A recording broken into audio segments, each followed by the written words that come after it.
ಲೋಕಸಭಾ ಚುನಾವಣೆ ಮುಗಿದು 2 ವರ್ಷಗಳು ಕಳೆದಿವೆ. ಮುಂದಿನ ಚುನಾವಣೆಗೆ ಇನ್ನೂ ಕೂಡ 3 ವರ್ಷಗಳ ಸುದೀರ್ಘ ಸಮಯವಿದ್ರೂ ಇಂದು ಚುನಾವಣೆ ನಡೆದ್ರೆ ದೇಶದ ರಾಜಕೀಯ ಚಿತ್ರಣ ಹೇಗಿರಲಿದೆ ಎಂಬ ಕುತೂಹಲ ಎಲ್ಲರಲ್ಲೂ ಸಹಜ. ಇದೀಗ ಖ್ಯಾತ ಮಾಧ್ಯಮವೊಂದು ಪ್ರಕಟಿಸಿರುವ ಇತ್ತೀಚಿನ ಮೂಡ್ ಆಫ್ ದಿ ನೇಷನ್ ಸಮೀಕ್ಷೆಯು ಇದಕ್ಕೆ ಸ್ಪಷ್ಟ ಉತ್ತರವನ್ನ ಕೊಟ್ಟಿದೆ. ಹೌದು, ಸಮೀಕ್ಷೆಯ ವರದಿಯ ಪ್ರಕಾರ ಒಂದು ವೇಳೆ ಇಂದು ಲೋಕಸಭಾ ಚುನಾವಣೆ ನಡೆದ್ರೆ ನರೇಂದ್ರ ಮೋದಿ ನೇತೃತ್ವದ ಎನ್ಡಿಎ ಮೈತ್ರಿಕೂಟವು ಸ್ಪಷ್ಟ ಬಹುಮತದೊಂದಿಗೆ ಅಧಿಕಾರವನ್ನ ಉಳಿಸಿಕೊಳ್ಳಲಿದೆ. ಸತತ 12ನೇ ವರ್ಷವು ಅಧಿಕಾರದಲ್ಲಿ ಮುಂದುವರಿಯಲಿರುವ ಎನ್ಡಿಎ ಈ ಬಾರಿ 326 ಸ್ಥಾನಗಳನ್ನ ಗಳಿಸುವ ಸಾಧ್ಯತೆ ಇದೆ. ಆದ್ರೆ ಇಲ್ಲಿ ಗಮನಿಸಬೇಕಾದ ಪ್ರಮುಖ ಅಂಶ ಅಂದ್ರೆ ಈ ವರ್ಷದ ಜನವರಿಯಲ್ಲಿ ನಡೆಸಿದ ಸಮೀಕ್ಷೆಯಲ್ಲಿ ಎನ್ಡಿಎ 352 ಸ್ಥಾನಗಳನ್ನ ಪಡೆಯಲಿದೆ ಅಂತ ಅಂದಾಜು ಮಾಡಲಾಗಿತ್ತು. ಇನ್ನು ಅದಕ್ಕೆ ಹೋಲಿಕೆಯನ್ನ ಮಾಡಿಕೊಂಡ್ರೆ ಪ್ರಸ್ತುತ ಸಮೀಕ್ಷೆಯಲ್ಲಿ 26 ಸ್ಥಾನಗಳ ಕುಸಿತ ಕಂಡು ಬಂದಿದೆ. ಇದು ಸರ್ಕಾರದ ಜನಪ್ರಿಯತೆಯಲ್ಲಿ ತುಸು ಇಳಿಕೆ ಆಗಿರುವುದನ್ನ ಸೂಚಿಸುತ್ತದೆ.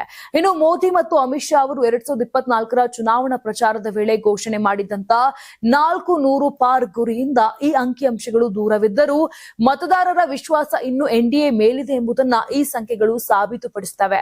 ಹಾಗಾದ್ರೆ ಎನ್ಡಿಎ ಸೀಟುಗಳು ಕಡಿಮೆಯಾದಾಗ ಅದರ ಲಾಭ ವಿರೋಧ ಪಕ್ಷಗಳಿಗೆ ಸಿಗ್ತದಾ? ಇನ್ನು ಸಮೀಕ್ಷೆ ಹೇಳೋದೇನೆಂದ್ರೆ ಅಂತಹ ಯಾವುದೇ ದೊಡ್ಡ ಬದಲಾವಣೆ ಕಂಡು ಬಂದಿಲ್ಲ. ಬದಲಿಗೆ ಕಾಂಗ್ರೆಸ್ ನೇತೃತ್ವದ ಎನ್ಡಿಎ ಮೈತ್ರಿಕೂಟಕ್ಕೆ ಪ್ರಸ್ತುತ 185 ಸ್ಥಾನಗಳು ದೊರೆಯಲಿವೆ ಅಂತ ಅಂದಾಜು ಮಾಡಲಾಗಿದೆ. ಇದು ಜನವರಿಯ ಸಮೀಕ್ಷೆಯಲ್ಲಿದ್ದ 182 ಸ್ಥಾನಗಳಿಗೆ ಹೋಲಿಕೆ ಮಾಡಿಕೊಂಡ್ರೆ ಅತ್ಯಲ್ಪ ಹೆಚ್ಚಳವಾಗಿದೆ.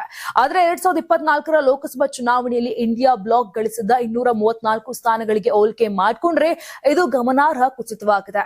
ಇತ್ತೀಚಿನ ಆಗಸ್ಟ್ ಆವೃತ್ತಿಗಾಗಿ ಜುಲೈ 1ರಿಂದ ಆಗಸ್ಟ್ 25ರವರೆಗೆ ದೇಶಾದ್ಯಂತ ಒಟ್ಟು 25,184 ಜನರ ಅಭಿಪ್ರಾಯವನ್ನ ಸಂಗ್ರಹ ಮಾಡಲಾಯಿತು.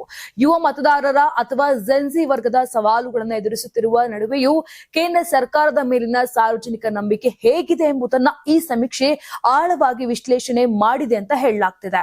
ಇದೆಲ್ಲದರ ನಡುವೆ ನಿರೀಕ್ಷಿತ ಗುರಿಗಿಂತ ಸ್ಥಾನಗಳು ಕಡಿಮೆಯಾಗಿದ್ದರೂ ಮತ್ತು ಸಣ್ಣ ಪುಟ್ಟ ಸವಾಲುಗಳಿದ್ದರೂ ಸದ್ಯದ ಮಟ್ಟಿಗೆ ಕೇಂದ್ರದಲ್ಲಿ ಎನ್ಡಿಎ ಸರ್ಕಾರಕ್ಕೆ ಯಾವುದೇ ಗಂಭೀರ ಅಪಾಯವಿಲ್ಲ ಎಂಬುದನ್ನ ಈ ಸಮೀಕ್ಷೆ ಸ್ಪಷ್ಟಪಡಿಸಿದೆ. ಇನ್ನು ಮುಂದಿನ 3 ವರ್ಷಗಳಲ್ಲಿ ರಾಜಕೀಯ ಪರಿಸ್ಥಿತಿ ಯಾವ ದಿಕ್ಕಿಗೆ ತಿರುಗಲಿದೆ ಎಂಬುದನ್ನ ಕಾದು ನೋಡಬೇಕು. ಇನ್ನು ಈ ಬಗ್ಗೆ ನಿಮ್ಮ ಅನಿಸಿಕೆ ಏನು? ಕಮೆಂಟ್ ಮಾಡಿ.